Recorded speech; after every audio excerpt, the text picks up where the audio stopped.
In this video I'm going to talk about what happened with the squib, the situation with the squib, which obviously affected a lot how my film ended up coming out and the production of it. So originally when we went to video, I had said to my friends to go earlier, etc, so we would have more time in case something went wrong. But understandably, nobody wanted to go earlier. They wanted to go after lunch. And then because this was in winter, well, it's still, well, no, it's spring now. Because this was in winter, it was going to get, the sunset was going to be at 6 o'clock. So we ended up starting filming at like 4, even though I wanted to film earlier, which doesn't really matter because I guess we got everything in. But due to that, a lot of things were like brushed off, or we just didn't have time to do, or problems were caused, for example, the squib, which was the biggest bit of it. So basically what happened is I had planned out how to use these squibs and I tried them out with my brother in my patio outside, like on the terrace and stuff. And I branged them and we got all the blood inside, so everything was normal. But then we came across a problem. So seeing as there was no other tubes, like I went into a bunch of different shops and there was no tubes that were like the right size or the right length or were not like 20 euros. I ended up getting siphoning tubes from a cheaper shop. And these were fine and they worked well when I tried them outside. But the problem is that I didn't think about was that as they were packaged in a package and they were rolled up, then once that you tried to straighten them out, they would bend back basically. So we were there a bunch of time like trying to make them straight, because obviously the original idea was that the zombies would be shot in the head. So I was going to put the squib behind, as I showed in my planning video of the squib, so that the blood would squirt out. And I'll add in a picture into the wicks of how this looked on one of the girls who was going to be the zombie who had the blood shooting out. But basically, time and time again, we would try and put it, we even ended up making like a bun in her hair and putting the squib through the bun, but it would always end up bending to the side or bending downwards or just completely falling off and it wouldn't stick. So then we were like, well, look, there's nothing more we can do. We're running out of time, because I needed to obviously film when it was still light.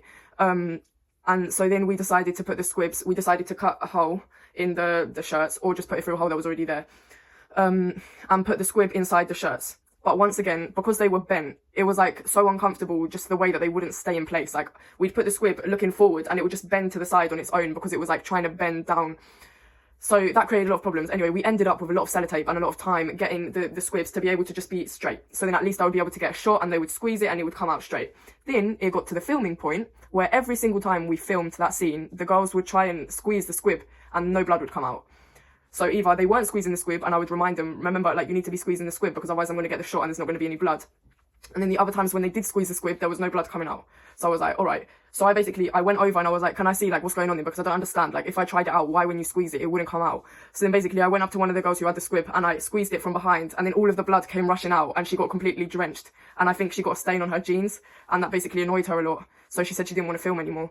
So obviously I don't blame anyone. Like it's no one's fault and it's fair enough. Like they're not getting paid to make a film for me. But obviously it was very like, I'll be honest, I had like 2 breakdowns that day when we were filming the zombie scenes because it was a lot. We had very little time. There was a lot of problems. It was cold. People were moaning. And it was kind of like, well, I did try and say like we could go a bit earlier so it would be hotter and we'd have more time to figure these things out. So either way, at the end of the day, I ended up without a video of blood coming out of the squib. And that was kind of like the biggest thing of my film. I was so excited about it. So then to overcome that, I tried to edit on blood on CapCut and I watched like different tutorials. I used a bunch of different green screens. But if I'm being completely honest, like I know this may seem like this is just me being lazy and not wanting to do something, but the blood that I tried to edit on, like I went on so many different playlists on YouTube of all different types of blood splatters. Like I even tried that one for a headshot where it's like a hole in and the blood drips down. But with the angle that I filmed that point of view shot, killing them zombies in the wasteland, my hand would always be in the way. So then once I would try and put the blood in, first of all, the blood, I don't even know why, like it was so frustrating. It would look so fake. And I know obviously a lot of my film looks fake, but it's just not even pleasing to the eye to look at something that looked so fake. But also my hand would maybe be in the way. And this also happened with muzzle flashes because in one scene of my film, which I'll show in another video. In one scene of my film, there is a muzzle flash and it looks fine because the gun is pointing sideways, so it comes out sideways and it's fine. But when you're in a point of view shot and you want to put a muzzle flash that's coming from in front of the gun, but the camera can just see from here forward, it's hard to actually put something in front of the gun that doesn't just have my hand covering it or it covering my hand. It's quite weird to explain. Maybe I'll try and do a screen recording or something.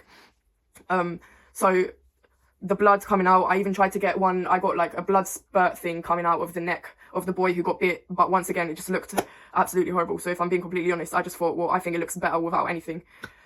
So I know obviously it's not really a skillful overcoming of a problem or like getting better at production, but I guess it's just accepting reality in some sort of way. So that's the situation with the squib, and I think it's a big problem in my video really.